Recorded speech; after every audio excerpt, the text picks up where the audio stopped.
everyone, I'm Courtney from Reads and Sips, and today I'm going to be doing the Bedtime Book Tag, which is why I look like this. I'm going to start with number 1. What book kept you up all night reading? And the answer for that is Milk and Honey by Rupi Kaur. I remember I was at Barnes & Noble with my mom. I had wanted to get into poetry and I didn't know what I wanted to do, and my mom actually found this and said, hey, you might like this. And it turns out I did. I stayed up till 1:30 a.m. and I finished it that night. It is so beautiful. I love her books so much. I have all 3 of them. I'm gonna get every book she ever writes. But 2, what book made you scared to go to sleep? And that would be American Psycho by Bret Easton Ellis. I had to read this for my Gothic literature class in college, and the professor had actually given us a pre-warning saying, if you get too uncomfortable to read this, it's fine. I've had people disregard it before, and I really wasn't that far into it because it doesn't take that far to get really crazy. I woke up from a nightmare and I had to tell my professor, look, I had a nightmare last night and I can't read this anymore. He's like, that's okay. Do you think you could still get enough information to at least give me a coherent essay that I can pass you on? And I was like, I think I can do that.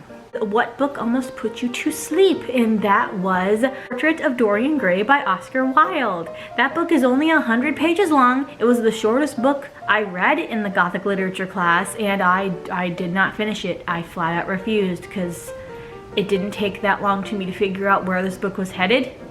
Like, I already got it, and it's like, okay, I really don't want to read this anymore. Question 4, what book had you tossing and turning for its release? And right now that is A Carnival of Snackeries by David Sedaris. It comes out in October this year. I am so excited. I don't like waiting this long. If you don't know, David Sedaris is a gifted essayist. He is very humorous.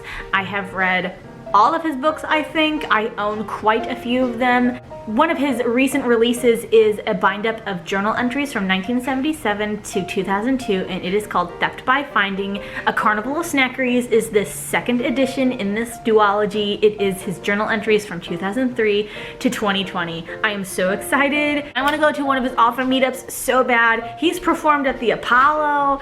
He's just amazing, and I love him, and oh, I just want to tell him that.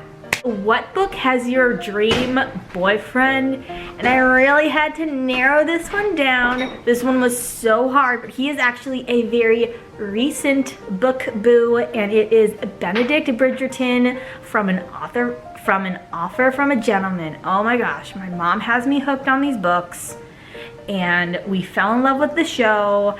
I fell in love with Benedict, and he is just, oh.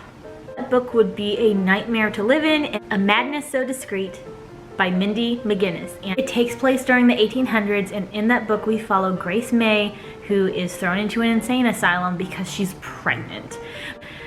It'd be a nightmare to live in that book because, you know, insane asylums, there was no science behind this particular one, because it was just like, oh, you went through oh, you're going through menopause. Oh, you're pregnant. Oh, you're trying to leave your husband. Yeah, you're insane. You're gonna be locked up forever. It's like, no thanks. What book reminds you of nighttime? And I picked Stalking Jack the Ripper by Carrie Maniscalco. It is dark and creepy. The main character, Audrey Rose, is trying to find Jack the Ripper, and it is just, oh my god, it's so good. I also have to say the romance in this series is so swoony. At least from what I've known. I've only read the first one. I have the other 3. I need to read them. I know. What book has a nightmarish cliffhanger? And for this, I had to pick Harry Potter and the Half-Blood Prince. I'm not even gonna say what happens. I'm gonna say what happens. But yeah, it was very sad. And to me, completely out of nowhere. And I was just like floored when I first read it, and I cried.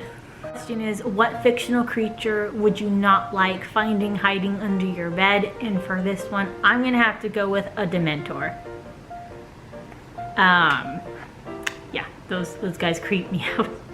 That was the tag. Let me know if you liked it. If you want to do this tag, by all means do it. It is so fun, especially if you're the kind of person who likes the nighttime, who likes to read at night. That's why I liked doing it. And I will see you guys with another video.